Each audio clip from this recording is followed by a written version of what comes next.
Maayong adlaw, nakatakdang ilusad sa Department of Migrant Workers kun DMW ang proyekto nga mag-recruit og usa ka gatos ka mga Pilipinong caregivers nga planong ipadala sa South Korea. Kini pinaagi sa Caregiver Pilot Project ubos sa Employment Permit System sa South Korea. Nalakip sa requisitos nga kinahanglan nga nag-edad og 24 hangtod 38 ka mga anyos ang aplikante. Kinahanglan sab nga dunay Caregiving National Certificate kun NC2 gikan sa Technical Educational Skills and Development Authority kun TESDA. Ug moagi sab sa Medical Psychological Language ug Physical Test. Una mahatagan og pre-departure ug post-arrival training session. Nalakip sa trabaho ang pagtabang sa pamilya alang sa child care, pag-atiman sa panimalay ug pagsuporta sa mga mabdo sa South Korea.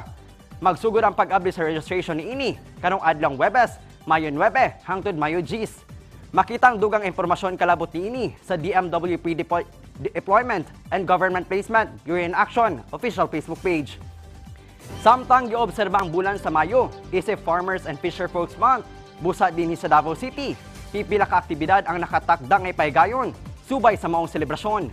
Karong Mayo 13 hangtod 17, ipaigayon ang Fruits and Vegetable Trade Fair sa Davao City, Food and Terminal Complex, nga pangunahan sa Davao City Agriculture's Office. Gawas ni ana, duna sab nakaschedule nga mga aktibidad, sama sa Agribusiness Forum, Food Seminar Safety, ug uban pa.